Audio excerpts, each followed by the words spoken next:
다솜체면 상담사례 시리즈 제116편 환청치유체면 비난하고 죽으라는 소리에서 벗어났습니다.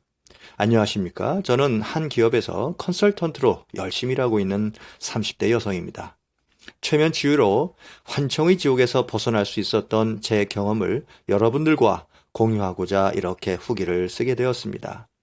저는 수많은 사람들이 저를 비난하고 죽으라는 말들이 제 귓속으로 폭포처럼 쏟아지는 고통 속에서 8년 넘게 살아왔습니다. 제 어두운 과거에 대해 솔직하게 말씀드리겠습니다. 지금부터 약 10여 년 전에 4년 동안 유흥업에 종사한 적이 있습니다. 어린 나이에 돈을 많이 벌 수 있다는 유혹에 넘어가서 사회의 가장 어두운 곳 중 하나인 유흥업 속에서 4년을 보냈습니다. 온갖 어둡고 더러운 것들을 다 겪었습니다. 역겨울 정도로 변태적이고 짐승 같은 취객들을 상대한다는 것은 그야말로 지옥이었습니다. 그리고 단속에 뜰 때마다 비밀 장소에서 숨죽인 채 쭈그리고 앉아 있어야 하는 내가 너무 한심하게 느껴졌으며 발각되면 엄마와 오빠가 다 알아버릴 텐데 어쩌나 하는 불안과 두려움이 내 숨통을 조여왔습니다. 겉으론 돈을 좀 버는 것 같았지만 오히려 빈털터리가 됐습니다. 과소비가 늘고 술과 2차로 몸을 혹사했기 때문에 병원 가고 쉬어야 하는 날들이 많아서 4년 후 그 일을 그만둘 때는 시작할 때처럼 빈털터리였습니다.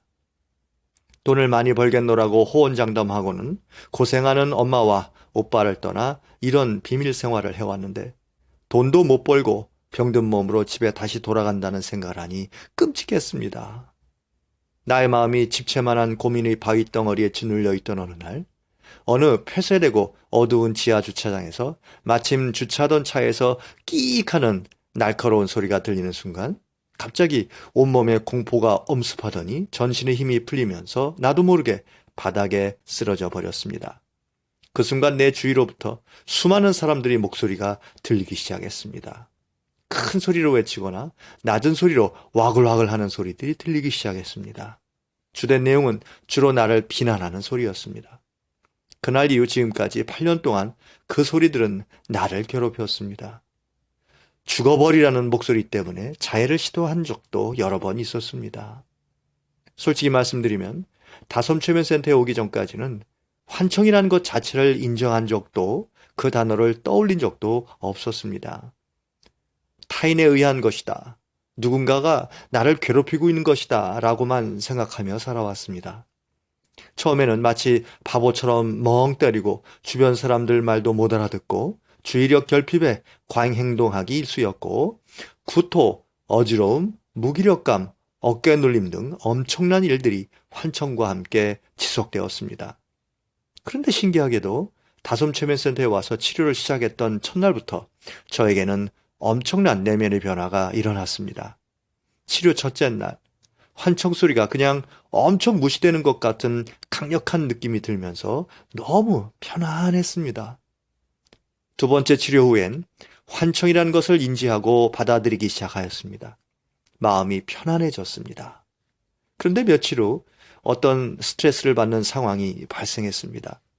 멀어져 갔다고 생각했던 환청의 소리가 내 귓속에 마치 쓰레기 찌꺼기 같은 느낌으로 남아있음을 발견했습니다.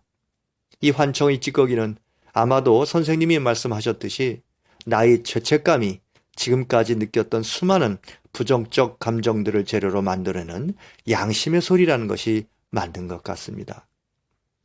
앞으로 살면서 스트레스를 받거나 부정적인 생각과 감정이 들 때 들리는 이 찌꺼기는 내 소망과는 반대로 완전히 사라지지 않을 수도 있겠다는 생각이 들었습니다. 하지만 달리 생각하면 앞으로 살아가면서 양심의 목소리가 계속 소리내어 준다면 저는 계속 올바른 길로만 갈 수 있지 않을까요?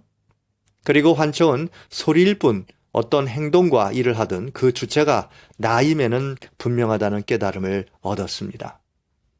가장 중요한 건요, 환청이 저에게만 일어나는 일이라고 강력히 믿고 있었던 그 마음을 버리게 해주셨다는 점. 환청은 누구에게나 일어날 수 있다는 점.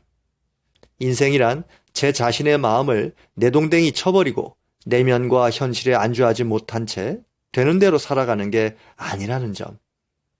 일상 속에서 내 마음이 상한 곳은 없는지, 아픈 곳은 없는지 다독이고 안아주어야 된다는 점. 사람은 모든 감정을 느끼면서 살아가는 동물이기 때문에 그 감정들을 잘 털어내면서 살아가야 한다는 점. 그리고 저희 괴롭던 과거를 떠올려도 슬프지 않게 해주신 점. 사람은 본인의 일은 객관적인 입장에서 보기가 참 어려운데 제 고통을 실제 다른 사람들이 괴롭히는 것이 아니라 내 깊은 내면에서 울려나오는 양심의 소리라는 것을 분명히 인지하고 그 소리를 객관적으로 고찰함으로써 제 자신을 긍정적으로 볼 수 있게 해주신 점. 선생님께 깊이 감사드립니다. 더 많은 표현들을 하고 싶지만 글인지라 어렵네요. 힘들고 아픈 분들을 위해 애써주셔서 감사드립니다. 앞으로도 저처럼 힘든 사람들이 마음의 안정을 찾을 수 있도록 부탁드리겠습니다. 항상 건강하세요. 화팅입니다.